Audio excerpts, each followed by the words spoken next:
You are a woman, young and trembling, pressed against the cold earth in a tent that smells of sweat and horsehide. It's 1020 AD, and the air is thick with the acrid tang of smoke from a burning Tangut village somewhere beyond the canvas walls. Your wrists ache, bound by coarse rope that bites into your skin, and your heart pounds so loudly you're sure the men outside can hear it. Hooves thunder past, shaking the ground beneath you, and the guttural shouts of Mongol warriors pierce the night, harsh, triumphant, and terrifyingly close. You don't know if it's your village they've razed or another, but the screams you heard earlier still echo in your ears, sharp and fleeting like the crack of a whip. A shadow moves at the tent's entrance, a silhouette broad and unyielding, and you shrink back, your breath catching as the flap is thrown open. The man who enters is not just any warrior. His eyes, hard as flint, scan the dim space, and though you've never seen him before, you know who he is. Everyone does. Genghis Khan, the conqueror whose name is whispered in terror from the steppes to the cities of the Jinn. He doesn't speak, but his presence fills the tent like a storm, and you realize with a sickening lurch that you are not here by accident. You are a prize, a spoil of war, and the weight of that truth presses down on you, heavier than the ropes ever could. Before diving into these forgotten stories of survival and suffering, if you enjoy learning about the hidden truths of history, consider hitting that like button and subscribing for more content like this. And please comment below to let me know where you're listening from. I find it incredible that we're exploring these ancient stories together from different parts of the world, connected across time and space by our shared curiosity about the past. The night is endless, and the camp is a cacophony of clinking metal, crackling fires, and the low moans of the defeated. You're not alone in the tent. Other women, their faces streaked with dirt and fear, huddle nearby, their eyes darting like trapped animals. Some are from your village, others from places you'll never know. The Mongols don't care about your names or your stories. To them you are currency, a means to bind their empire tighter or to sate the appetites of its warriors. The man who entered, Genghis Khan, born Temujin in 1162 AD on the banks of the Onan River, stands motionless for a moment, his fur-lined cloak catching the faint glow of a single oil lamp. His face is weathered, his jaw set, but there's a flicker of something in his gaze, calculation perhaps, or a hunger that goes beyond the battlefield. He doesn't touch you, not yet. Instead, he gestures to one of his guards, a hulking figure with a scar running from temple to chin, and mutters something in a tongue you don't understand. The guard nods and drags one of the other women to her feet, her muffled cry swallowed by the noise outside. You want to scream, to fight, but your body betrays you, frozen by the terror of what comes next. This is not a tale of battles and conquests alone, though those are the stories history loves to tell. The Mongol Empire, forged by Genghis Khan from 1206 to his death in 12027 AD, stretched from the Pacific to the Caspian Sea, a vast swath of land built on the backs of warriors and the suffering of the conquered. But beneath the tales of cavalry charges and burning cities lies a darker truth, one rarely spoken of in the chronicles: the systematic use of women as tools of war, power, and pleasure. The Secret History of the Mongols, a 13th century text and one of the few near-contemporary Mongol sources, doesn't dwell on these details, but Persian and Chinese accounts written by those who witnessed the Mongol tide hint at the scale of it. Women like you, taken from villages in Shisha, Khwarezmia, or the Jin state, were not just casualties of war but instruments in Genghis Khan's grand design. To understand this, we must go back to the man himself and the world that shaped him. Temujin's early life was no stranger to hardship. Born into the Borjigan clan, he was the son of Yesugei, a minor chieftain, and Herlun, a woman abducted from the Merkit tribe. By 1171 AD, when Temujin was just 9, his father was poisoned by rivals, and his tribe abandoned his family to the steppe's merciless embrace. Herlun raised her children in near poverty, teaching them to survive on roots and small game, while dodging enemies who saw them as threats. Temujin's own wife, Berta, was kidnapped by the Merkit in 1181 AD, a wound that would scar him deeply. He rescued her with the help of allies like Jamukha and Togurul, but when she returned, she was pregnant. The child Yochi, born in 1182 AD, was accepted as Temujin's own, though whispers of doubt lingered. This moment, raw and personal, shaped the man who would become Genghis Khan. The steppe was a place where power was fragile, loyalty scarce, and women were often pawns in alliances or vendettas. Temujin learned early that to control was to survive. By 1206 AD, after years of brutal campaigns, Temujin had united the Mongol tribes and taken the title Genghis Khan, meaning universal ruler. His empire was not just a military machine but a system of control, and women were central to it.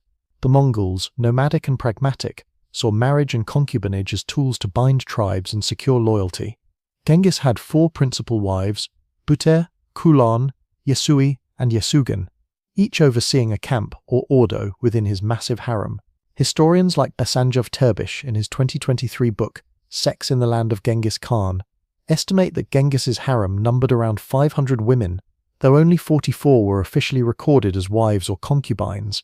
These women were often daughters of defeated rulers, like Chukka of the Tangut or the Jin Emperor's daughter, offered as tribute to spare their people further slaughter. Each night Genghis would visit different tents, his movements guarded by the Keshig, an elite force of 10,000 men who ensured his safety and tracked his whereabouts. The harem wasn't just about desire, it was a political institution, a way to weave conquered peoples into the Mongol tapestry. Imagine the weight of that life. You're one of those women now, pulled from your home in a raid on Wulahai in 120 AD. The city's walls, once thought impregnable, crumbled under Mongol siege engines, and now you're here, in a yurt that smells of damp wool and burning herbs. Your dress, once fine silk, is torn at the hem, and the cold seeps through the thin fabric, chilling your bones. Outside, the camp is alive with movement, horses snorting, men laughing, the clatter of iron as weapons are sharpened. You hear the other women whispering, their voices low and urgent. Some speak of escape, but the steppe is vast, and the Mongols are relentless. Others speak of survival, of learning to please, to carve out a place in this new world. You see their faces in the flickering light. A girl no older than 16, her eyes hollow, an older woman, her hands calloused, muttering prayers in a language you don't know. They are all different, yet bound by the same fate. The Mongol system was ruthless but calculated. Women were divided into categories: principal wives, concubines, and slaves. Principal wives like Berta held status, managing their own households and advising on tribal matters. Concubines, often high-born captives, lived in relative luxury but had no freedom. Slaves, like you might be, faced the worst fates: domestic labor, sexual servitude, or trade in the bustling markets of the Silk Road. The 13th century Persian chronicler Juvaini, who served the Mongols, wrote of women being traded like livestock, their value measured in horses or gold. Some were forced to serve soldiers, their bodies used to provide comfort after battles, as described in a 2025 article on vocal.media. Others, deemed beautiful or exotic, were sent to Genghis's harem, where they lived in a golden cage, as the same article puts it, their lives dictated by the Khan's whims. Falling out of favor could mean demotion, exile, or death. The power dynamics were stark. Men like Genghis held absolute control, but women too wielded influence in subtle ways. Berta, his first wife, was a trusted advisor. Her counsel sought even in matters of war. Mongol women in general, as Terbish notes, were active in public life, managing trade, driving wagons, even fighting alongside men. Yet this freedom was not universal. Captive women had no such agency. You feel it now, the weight of eyes on you, the unspoken expectation that you must perform, please, survive. The guard returns, his boots crunching on the packed earth, and points to you. Your stomach twists, but you force yourself to stand, your legs shaking. The other women look away, their silence louder than any scream. Genghis's sexual practices were not just personal indulgences, they were strategic. By taking women from every conquered tribe, he ensured his bloodline spread across his empire, a genetic legacy that modern DNA studies confirm. A 2003 study in the American Journal of Human Genetics found that 8% of men in the former Mongol Empire, roughly 16 million today, carry a Y chromosome marker likely tied to Genghis and his sons. This was no accident. He fathered hundreds, perhaps thousands of children, though only 9 with Berti are named in the records. 4 sons, Joki, Chagatai, Ogede, and Tolui, and 5 daughters. The rest, born to concubines and slaves, were often unrecorded, their mothers' names lost to history. You wonder as you're led from the tent if your child, should you bear one, will be one of those forgotten, a shadow in the empire's vast lineage. The camp stretches before you, a sea of yurts under a sky heavy with stars. The air is sharp, carrying the scent of roasted mutton and the faint metallic tang of blood. Warriors move through the shadows, their laughter rough, their faces flushed with kumis, the fermented mare's milk that flows freely after a victory. You're taken to a larger yurt, its entrance flanked by guards whose spears glint in the firelight. Inside, the air is warmer, thick with the smell of incense and fur. Genghis is there, seated on a low stool, his hands resting on his knees. He doesn't look at you at first, his attention on a map spread before him, its edges curling like dried leaves. You notice the lines on his face, the grey in his braid, signs of a man who has spent decades in the saddle, fighting, conquering, surviving. He speaks, his voice low, almost gentle, but there's a hardness beneath it, like stone under soft earth. You don't understand the words, but the intent is clear. This is not a negotiation. The Mongols' treatment of women was not unique to Genghis. His successors, like Ogedei, who ruled from 1229 to 1241 AD, continued these practices. The Persian chronicler Rashid al-Din, writing in the early 14th century, describes Ogedei's punishment of the Oirat people in 1237 AD. 4,000 girls were raped by soldiers, their families forced to watch, before being distributed as slaves. The brutality was a message, a reminder of Mongol dominance. Yet, as Terbish argues, Mongol society was not uniformly cruel. Adultery, for instance, was punished harshly during Genghis's early conquests, often with death to prevent feuds, but later laws were lenient, imposing fines instead. Single women and widows faced little scrutiny. Their sexual freedom a stark contrast to the rigid Confucian norms of Song China, where foot-binding crippled women to emphasize frailty. Mongol women, when not captives, were strong, practical, integral to the nomadic life. But for you, a captive, that strength is a distant dream. Days blur into weeks. You learn the rhythms of the camp, the pre-dawn rustle of warriors preparing for a raid, the clatter of wooden carts as the ordo moves across the steppe, the quiet moments when the women share stories in hushed tones. You learn to read the Khan's moods, the way his eyes soften when he speaks of Bertie, or harden when news of rebellion reaches him. You learn to survive, to bury the grief for the life you lost. Some women, you notice, adapt faster, their voices growing bolder, their eyes sharper. One, a Khwarezmian named Aishia, whispers to you one night about a rumour that Genghis once shared a blanket with his rival Jamukha as a young man, a bond of brotherhood that ended in betrayal and death. The story feels like a warning. Loyalty is fleeting, and even the mighty can fall. By 1215 AD, Genghis's armies had sacked Zhongdu, the Jin capital, and turned their sights on the Khwarezmian Empire. The 1219 invasion of Otrar was a bloodbath. After the governor Inalchuk provoked Genghis by executing his envoys, the Mongols razed the city, disemboweling its citizens in search of hidden wealth, as recounted in a 2025 Sky History article. Women like you were taken in droves, some to the harem, others to the markets. The trade in female slaves, as vocal media notes, was a cornerstone of the Mongol economy, thriving on human suffering. You see it now in the faces of new captives brought to the camp, their eyes mirroring your own terror from that first night. The cycle repeats, relentless as the steppe wind. Yet there are moments of strange humanity. One evening, as the camp settles near the Helen Mountains, a Mongol woman, not a captive but one born to the tribe, brings you a bowl of warm mare's milk. Her hands are rough, her face lined, but her gesture is kind.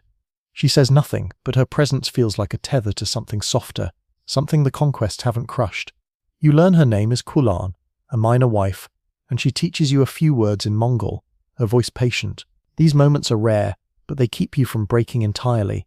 As the years pass, Genghis grows older, his campaigns fiercer. By 1227 AD, he's besieging the Shisha again, determined to crush their rebellion. You hear whispers that he's unwell, that a fall from a horse the previous year has left him weaker. On August 18, 1227 AD, he dies in his camp near Yinchuan, his body carried back to Mongolia in secret. The chronicles, like those of Marco Polo, claim his funeral was a slaughter. 2,000 slaves killed to ensure his burial place remained hidden. You're not there when it happens. You're still in the Ordo, now under the watchful eye of one of his sons. The harem doesn't dissolve, but its purpose shifts. Without the Khan, the women are adrift.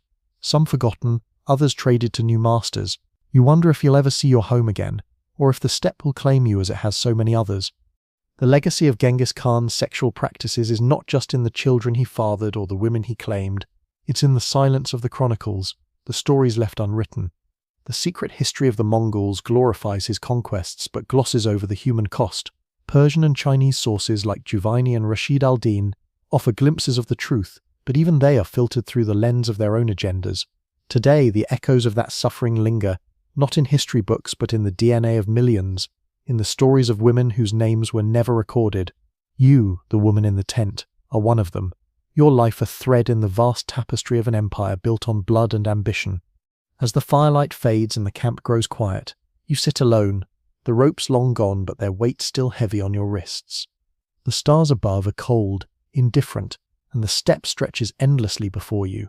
You think of that first night, the terror, the shadow at the tent's entrance. You survived, but at what cost? The man who claimed you is gone, his empire fracturing, but the scars he left on you, on countless others, endure. They are not spoken of, not written, but they are there, etched in the silence of the night, in the wind that carries the cries of the forgotten across the endless steppe. Genghis Khan, scriptu topfon tefand pagin dulseu. Web 488, make it longer. You are a woman, barely 20, your body pressed against the cold, packed earth inside a yurt that reeks of damp horsehide and sour sweat.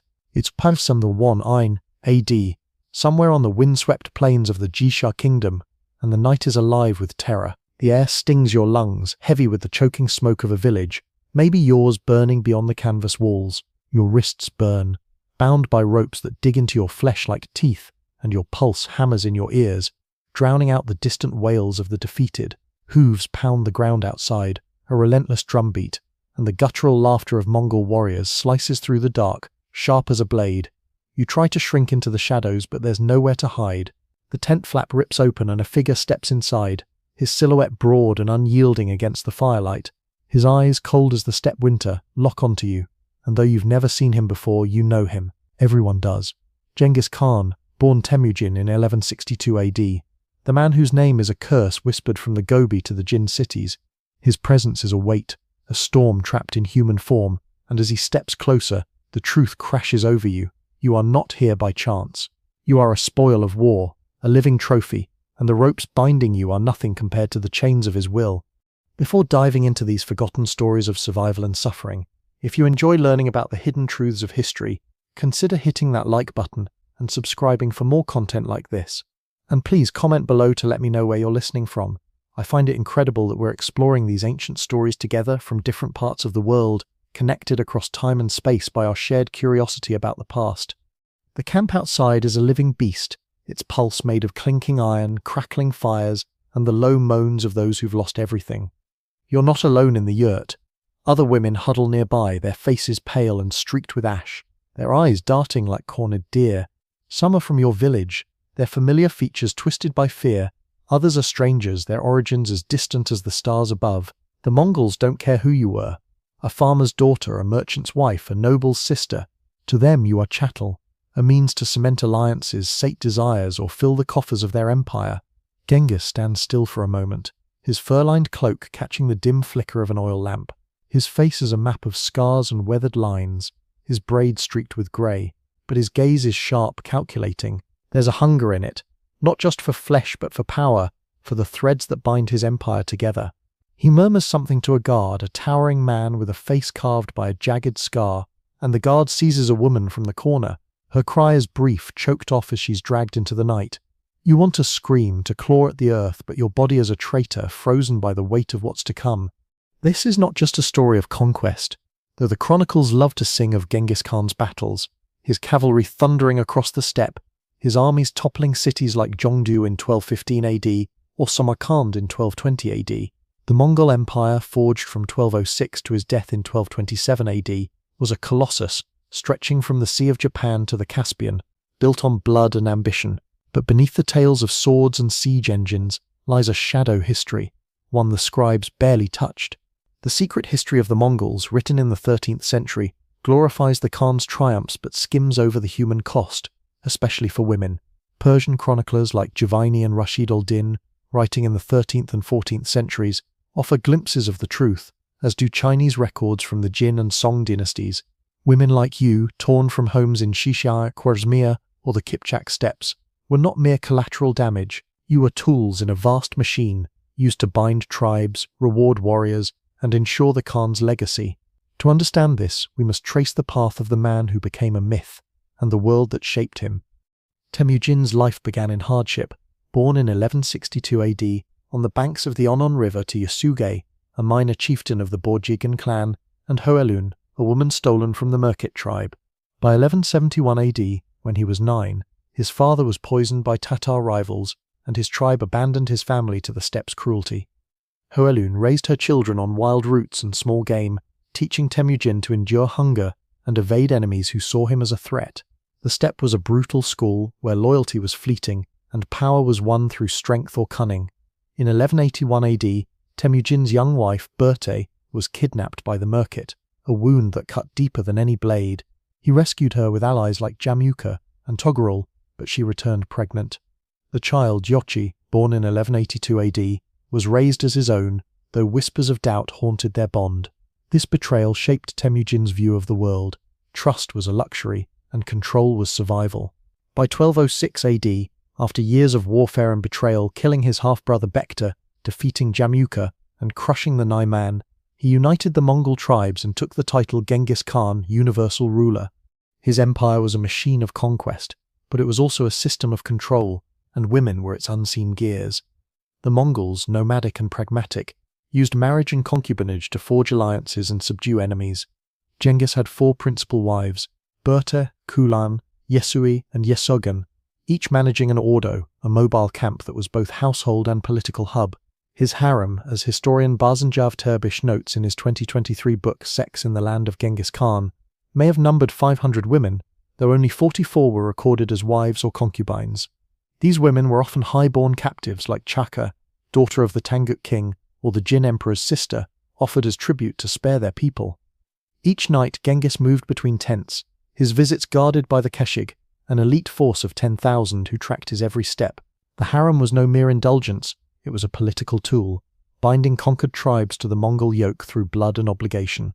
Picture yourself now, a captive from Wulahai, taken in 1207 AD, when Mongol siege engines shattered the city's walls. Your silk dress, once a gift from your father, is torn at the hem, and the steppes chill seeps through, numbing your fingers. The yurt smells of damp wool and burning herbs, a faint sweetness undercut by the tang of fear. Outside, the camp hums, horses snort, their breath steaming in the cold. Warriors sharpen blades, the grind of stone on iron a constant drone. The other women whisper, their voices brittle.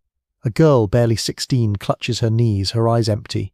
An older woman, her hands rough from years of labour, mutters prayers in a tongue you don't know. Some talk of escape, but the steppe is a vast prison, and Mongol scouts ride faster than hope. Others speak of survival, of learning to please, to carve out a sliver of safety. You see it in their faces, the slow death of who they were, replaced by something harder, sharper. The Mongol system was precise in its cruelty. Women were sorted like livestock, principal wives, concubines, slaves. Principal wives like Berta held power, managing trade and advising on tribal disputes. Concubines, often daughters of defeated rulers, lived in gilded cages, their status tied to the Khan's favour. Slaves, like you might be, faced grimmer fates, cooking, cleaning, or serving soldiers' baser needs. Giovanni, the Persian chronicler, wrote of women traded for horses or gold, their worth measured in markets from Karakoram to Samarkand. A 2025 Vocal.media article describes soldiers using captive women for comfort after battles, their bodies a reward for victory. Those deemed beautiful were sent to the harem, where life was softer but no less confined. To fall out of favour was to risk everything: demotion to slavery, exile to a distant camp, or a quiet, unmarked death. Power was a tightrope. Genghis held absolute control, but women like Berte wielded influence in the shadows. She advised on war and politics, her voice carrying weight even among generals. Mongol women, as Terbish notes, were integral to nomadic life, driving